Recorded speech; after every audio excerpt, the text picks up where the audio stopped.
Assalamualaikum warahmatullahi wabarakatuh. Perkenalkan, nama saya Gilmani Kwinarni, Program Studi Manajemen, Fakultas Ekonomi dan Bisnis, Universitas Buana Perjuangan Karawang. Di sini saya akan memaparkan hasil dari kerja praktik saya di Bengkel Mobil Abdi Jaya Motor Karawang dengan judul Implementasi Tingkat Solvabilitas pada Bengkel Abdi Jaya Motor Karawang. Berikut pemaparan yang akan saya berikan. Yang pertama, kenapa saya memilih Bengkel Abdi Jaya Motor sebagai tempat kerja praktik saya? Yang pertama adalah karena untuk mengetahui tingkat solvabilitas pada Bengkel Abdi Jaya Motor.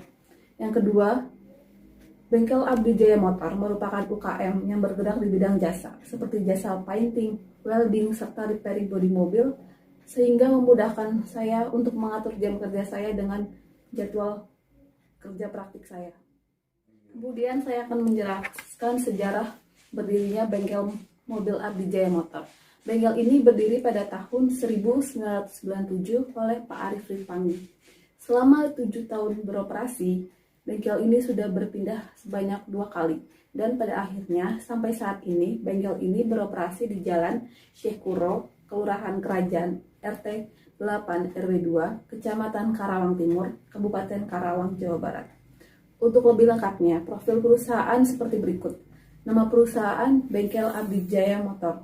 Tanggal berdiri 10 November 1997. Alamat Jalan Syekh Kuro, Kelurahan Kerajaan, RT 8 RW 2, Kecamatan Karawang Timur, Kabupaten Karawang.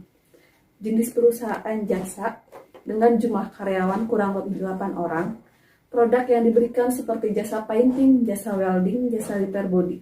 Untuk email lebih lanjut, abdijayamotor97@gmail.com.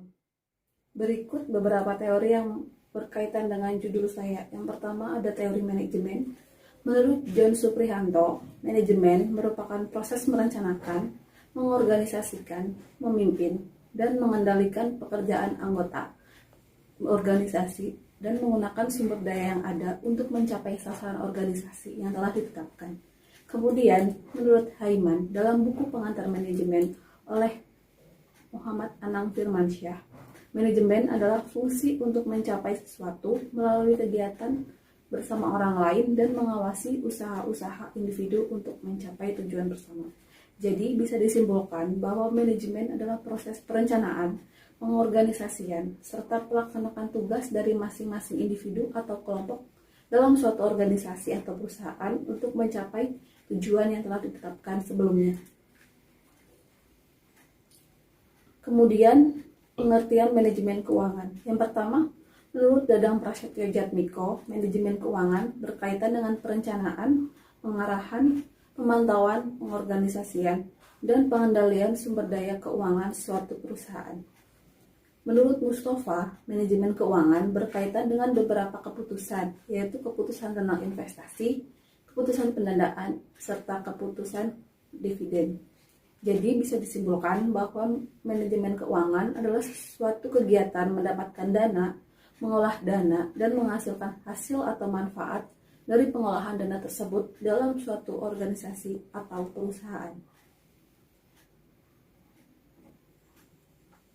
Kemudian, pengertian solvabilitas menurut Kasmir. Rasio solvabilitas digunakan untuk mengukur kemampuan perusahaan untuk membayar seluruh kewajibannya, baik jangka pendek maupun jangka panjang, apabila perusahaan tersebut dibubarkan atau dilikuidasikan. Menurut Harry, solvabilitas memberikan banyak manfaat bagi pihak-pihak yang berkepentingan. Rasio solvabilitas tidak hanya berguna bagi perusahaan saja, melainkan juga bagi pihak luar perusahaan. Perhitungan rasio solvabilitas bisa dilakukan dengan 3 cara. Yang pertama, pendekatan neraca, yaitu perhitungan dengan menggunakan pos-pos yang ada di neraca. Contohnya, rasio utang terhadap aset, rasio utang terhadap ekuitas, dan rasio utang jangka panjang terhadap ekuitas. Yang kedua, pendekatan laba rugi, yaitu perhitungan dengan menggunakan pos-pos yang terdapat dalam laporan laba rugi. Contohnya, rasio solvabilitas berdasarkan pendekatan ini adalah rasio laba sebelum bunga dan pajak terhadap beban bunga. Yang ketiga adalah pendekatan laporan laba rugi dan neraca, yaitu perhitungan dengan menggunakan pos-pos yang terdapat di laporan laba rugi dan di neraca. Contohnya, rasio laba operasional terhadap kewajiban. Tujuan saya melakukan kerja praktik ini adalah untuk memahami dan menjelaskan sistem pencatatan keuangan serta tingkat solvabilitas pada bengkel Abdi Jaya Motor Karawang.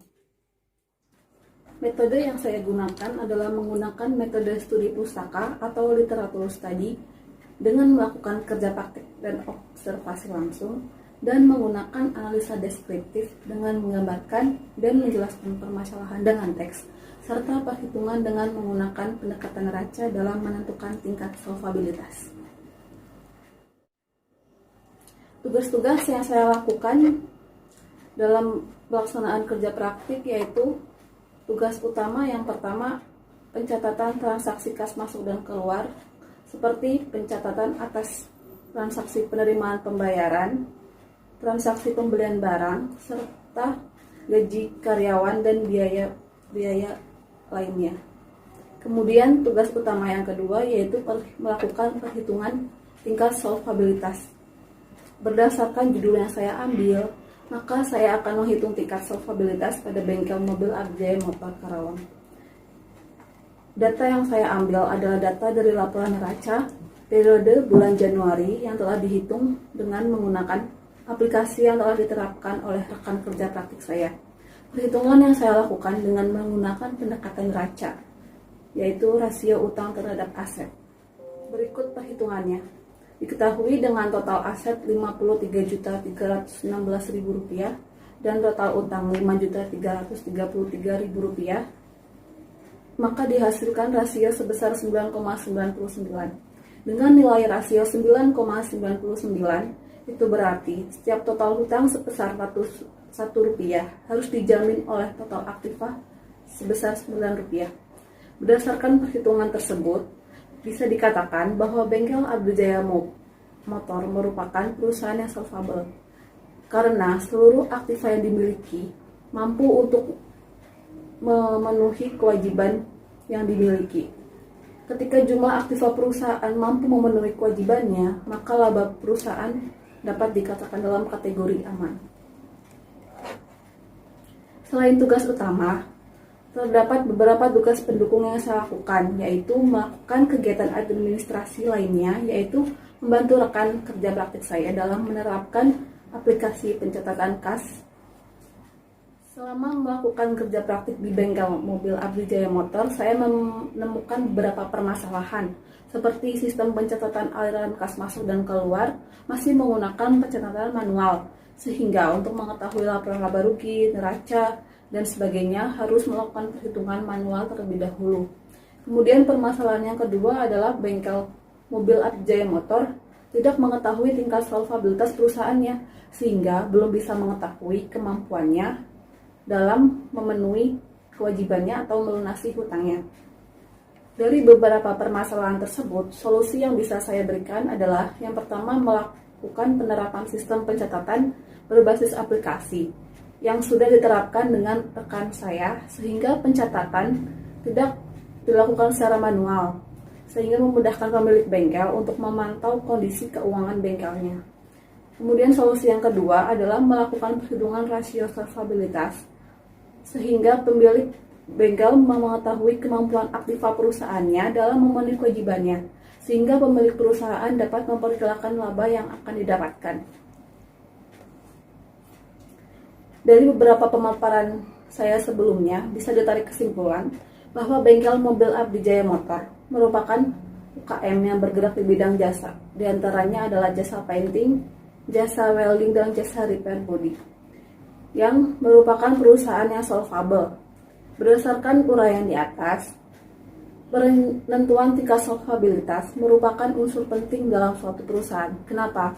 Karena jika aktiva yang dimiliki perusahaan tidak memenuhi kewajibannya, maka perusahaan tersebut bisa pilot atau bangkrut. Jika perusahaan memiliki banyak utang, hal tersebut akan mempengaruhi laba perusahaan, yaitu laba perusahaan akan menurun. Selain itu, sistem pencatatan secara otomatis juga sangat penting karena akan memudahkan pemilik dalam mengontrol dan memantau siklus keuangan perusahaannya. Beberapa saran yang bisa saya berikan yaitu: yang pertama, saran bagi bengkel mobil Abdi Motor diharapkan selalu melakukan peningkatan dalam pencatatan kas keluar dan kas masuk, mempertahankan tingkat solvabilitasnya, serta tetap melakukan kontrol terhadap utang perusahaan agar kedepannya utang tidak meningkat sehingga laba perusahaan tidak menurun. Kemudian, saran untuk Fakultas Ekonomi dan Bisnis Universitas Buana Perjuangan Karawang agar memiliki lebih banyak rekomendasi dan koneksi perusahaan atau instansi pemerintah untuk mahasiswa yang akan melakukan kerja praktik, dan selalu menjaga hubungan baik dengan perusahaan tempat mahasiswa melakukan kerja praktik